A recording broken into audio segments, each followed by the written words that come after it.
The Buzz with Jess Lujan. Political self-determination is our topic for this evening. Mel Borja, an educator, and of course, Dr. Robert Underwood's my guest tonight. Mel, let me ask you this. You know, of course, Dr. Mike Bevacqua and Lola Leon Guerrero were my guests last month, talking about political self-determination. And I know Dr. Bevacqua is a member of Imagine Guam. And one of the things that he said, basically, he says, you know, out of all the imagining that needs to be done for 50 years from now, really the self-determination should be the nucleus, basically, of the cell that transcends out. Your thoughts? I'm glad that you brought this up, and you know, first I want to commend the governor's office and the people involved with Imagine Guam for undertaking such a big task. But and I'm probably going to get in trouble for saying this, but I really feel like you and what Dr. Bevacqua said are absolutely right. You know that we cannot.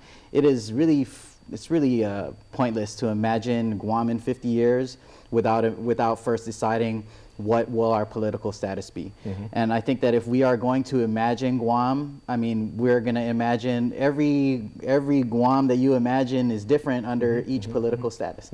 And you know, I really feel like if we are going to imagine Guam without first understanding what our political status would be, it's kind of a like bringing a knife to a gunfight, you know? I mean, we are not prepared to truly imagine Guam without understanding what our political status will or won't be. As Dr. Underwood will say, you have to define who the self is before you move on. I mean, you're asked for your identity.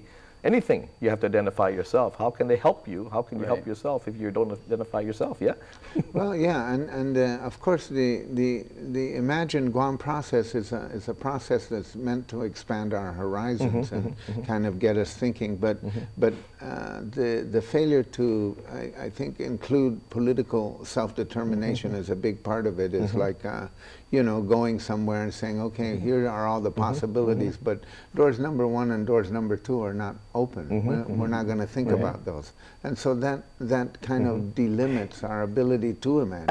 And I've said that, you know, prior to the group coming together. I said, yeah, if we're going to imagine Guam, we can have 3 different imaginations, basically. We can imagine Guam based on statehood, imagine Guam based on independence, we can imagine Guam based on free association. So it depends on what we imagine. Now, we can imagine 3 things, right? But how do we move on imagining a status quo? I mean, I really believe that's the only thing that we can truly get a clear picture of. You know, status quo, we know what status quo means. You know, we've dealt with status quo for generations. We will continue to deal with status quo if we don't ever answer this question. And I really believe, you know, if we're going to talk about imagining Guam in 50 years, the only one that we really can get a clear picture of is status quo. If we talk about self-determination, you know, we have to be able to really understand what that means, what each path means. You know, going back to what Dr. Underwood said about empowering our young people, you know, it's very contradictory for us to say, let's move forward 50 years if we are disempowered. You know, encouraging young people to take pride in their heritage and their culture and their identity as Chamorros is a difficult task if they see Chamorros as being a disempowered people. And if we are not in a position of power, at least a position to determine our own political destiny, what do we have really?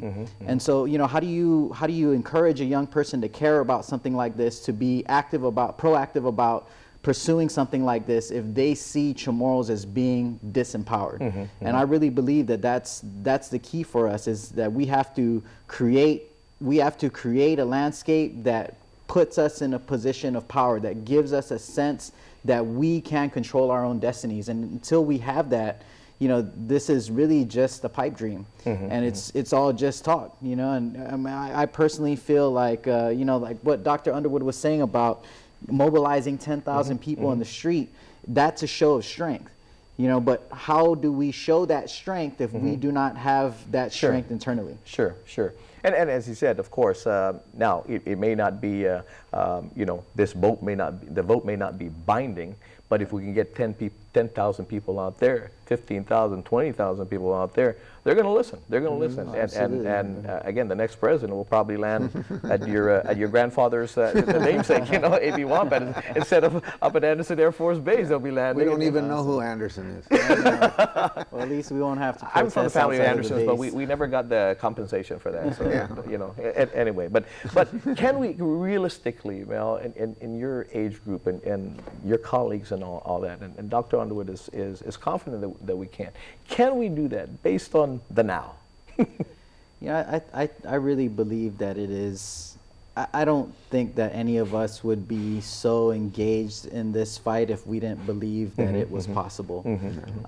And I think that it's the responsibility of those who understand that it is possible to share this knowledge and this excitement and this enthusiasm with others who believe that it's fruitless. Now, here's the thing. I mean, I get callers every day calling about, and they're passionate, of course, about their statehood. They're passionate about their independence. They're passionate about free association. And I said, hey, why don't we just come together before we start campaigning on which to vote for? At this point, come together, know that we need to move from this point to this point. So can we all agree that we need to move to the next, to the next step? And once we do that, it's not about, because people are kind of, it's even masan, They're kind of come out and say, hey, I don't want to stand by Dr. Robert Underwood because she's a commie. I don't want to stand by this because she's a commie, whatever it may be, right? But if you're standing together knowing that we need to move from this place to this place, wouldn't that be a great start? I mean, absolutely. Absolutely, and I think that was what was, in a way, kind of, as Mel has pointed out, what was missing in the Imagine Guam piece, because, the Imagine Guam piece is replicated in other communities, and they're talking about 50-year visions. But I doubt very seriously whether Imagine Cleveland, in 50 years, involved thinking that Ohio... the Browns will still be they might be discussing that, but I doubt very seriously whether they would think that Ohio would be independent or Cleveland would be the autonomous state. And yet, because they understand that they're bound by what they're in. And so we went in with the assumption that we're bound, and that's inherently disempowering. So it didn't let loose the energy that we had hoped. Of course, there were some compelling visions about technology and all those things. I don't mean to discount that part.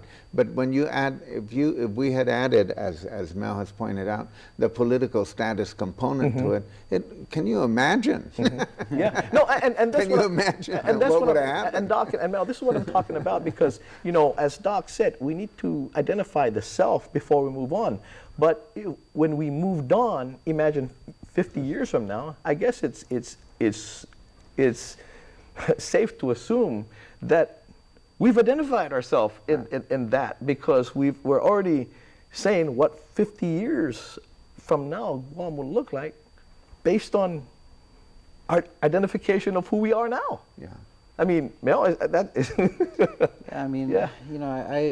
I think that the important thing in this conversation is to identify the unifying principle. A few years back when the military was conducting their DEIS and they're talking about this buildup. A lot of people were the conversation was not as polarized as we thought it would be. It wasn't so many people over here completely against the buildup and so many people on this side who were for it. It was really small groups on either side and a large group that were kind of on the fence. There's some things that they liked about it, some things that they didn't like about it. And one of the things that I thought was really impactful was when we started talking about building a firing range in Paget. And that was one of the issues that it didn't matter where you stood on the buildup. 90% of the people who were vocal about the buildup did not agree with Paget being taken as a firing range. And that served as that unifying principle. And going back to this idea of 10,000 people in the streets, granted that we didn't have 10,000 people who protested that Paget issue, it was definitely the largest physical protest that we had surrounding any issue regarding the buildup. And on top of that, I really feel like that was one of the major things that pushed 10,300 comments that were submitted, which was really groundbreaking for a community like ours. And so to think about what is that unifying principle for us? And I think that unifying principle has to be the withholding of this human right, this basic human right.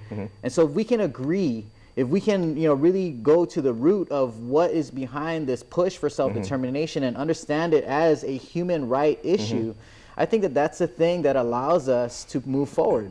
And just to piggyback what off Mel, the 10,000 comments that they inspired the 35,000 comments that came out of the CNMI DEIS. And that 35,000 wouldn't have happened without the 10,000, without the protesters. See, and that's the synergy. That's really what he's talking about. And just a comment after that is I'm going, the comments, I know the comments haven't been read yet, but the Admiral comes out and said the record decision will be signed by September 30th. I go, wait a minute, they just turned it in yesterday. How could you move forward to signing it if you haven't read the comments? Anyway, I got to pay some bills, guys. Okay. Be right back.